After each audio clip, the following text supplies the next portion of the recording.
Hello friends, welcome to Mitu's kitchen. તો આજે આપણે બનાવીશું વાલનું શાક એકદમ ગુજરાતી રીતથી. તો ચાલો જોઈ લઈએ તેની રેસીપી.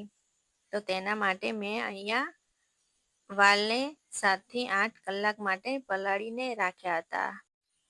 તમે તેને ઓવરનાઇટ માટે પણ પલાળીને રાખી શકો છો. આ એક વાટકી જેટલા મેં વાલ લીધા છે, પણ તે ફૂલીને એકદમ ડબલ થઈ ગયા છે. તો ચાલો તેને બાફી લઈએ. તો અહીંયા મેં કુકર લઈ લીધું છે અને તેમાં આપણે બધા જ વાલ ઉમેરી લઈશું અને 1.5 ગ્લાસ જેટલું પાણી ઉમેરીશું. 1 ચમચી આપણે તેમાં મીઠું ઉમેરીશું. એકદમ સારી રીતે બફાઈ જાય ત્યાં સુધી આપણે તેને બાફી લેવાના છે. કુકરની 4 થી 5 વિસલ આવે ત્યાં સુધી આપણે તેને બાફી લઈશું. વાલ બફાય છે ત્યાં સુધી આપણે ગોળ અને આંબલીનું પાણી બનાવી લઈએ. તો તેના માટે મેં અહીંયા 2 ચમચી ગોળ લીધો છે અને 2 ચમચી આંબલી લઈ લીધી છે.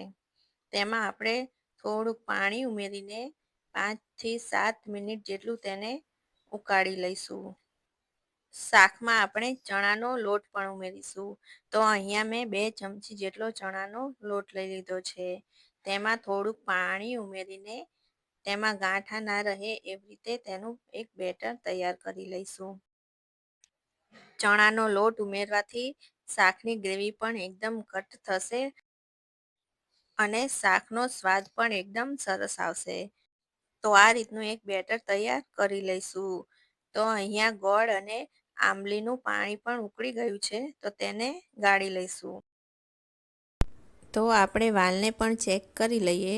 તો અહીંયા કુકરની 4 થી 5 વિસલ થઈ ગઈ છે. તો એકદમ સરસ રીતે વાલ બફાઈ ગયા છે. જોઈ શકો છો, તેને આપણે વધારે પડતા કૂક નથી કરવાના. તો ચાલો તેનો વઘાર કરી લઈએ. તો તેના માટે મેં અહીંયા કઢાઈ લઈ લીધી છે. તેમાં આપણે 4 થી 5 ચમચી જેટલું તેલ ઉમેરીશું. તેલ ગરમ થઈ જાય પછી તેમાં 1 ચમચી અજમો ઉમેરીશું અને 1 ચમચી હિંગ ઉમેરીશું. વાલ પચવામાં થોડા હેવી હોય છે, એટલે તેમાં અજમો અને હિંગ જરૂરથી નાખવી.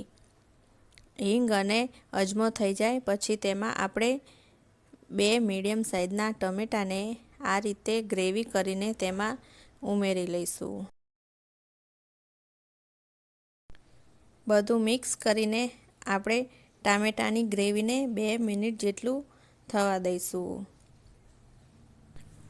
ટામેટાની ગ્રેવી થોડી ચડી જાય પછી આપણે તેમાં જે ચણાના લોટનું બેટર બનાવેલું હતું તે તેમાં ઉમેરી લઈશું અને પછી મિક્સ કરીને ટામેટાની ગ્રેવીમાં તેલ છૂટું પડે ત્યાં સુધી આપણે તેને થવા દઈશું. તેમાં લગભગ 2 થી 3 મિનિટનો સમય લાગશે.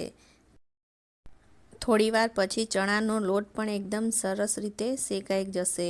પછી તેમાં આપણે મસાલા કરી લઈશું. તો તેમાં 2 ચમચી જેટલું લાલ મરચું પાવડર નાખીશું, 1 ચમચી હળદર પાવડર, 1 ચમચી ધાણા પાવડર અને અડધી ચમચી જેટલું મીઠું ઉમેરીશું. આપણે બાફવામાં પણ મીઠું ઉમેર્યું છે, એટલે અત્યારે માપનું જ મીઠું ઉમેરીશું. તમે તમારા ટેસ્ટ પ્રમાણે તેમાં ઉમેરી શકો છો. પછી આ રીતે બધું મિક્સ કરીને તેમાં જે ગોળ અને આંબલીનું પાણી કર્યું હતું તે તેમાં ઉમેરી લઈશું અને તેને પણ મિક્સ કરી લઈશું. હવે આને આપણે ઢાંકીને 2 થી 3 મિનિટ જેટલું થવા દેવાનું છે.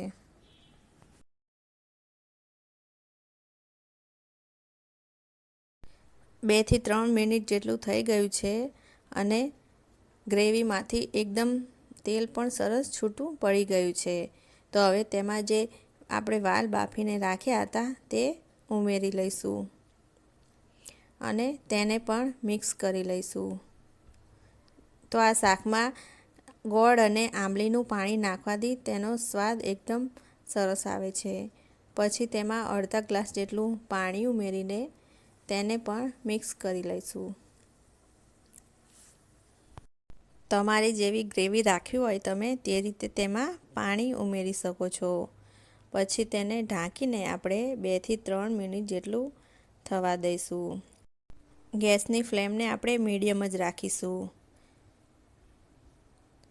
તો 2 થી 3 મિનિટ જેટલું થઈ ગયું છે, તો તેને ચેક કરી લઈએ.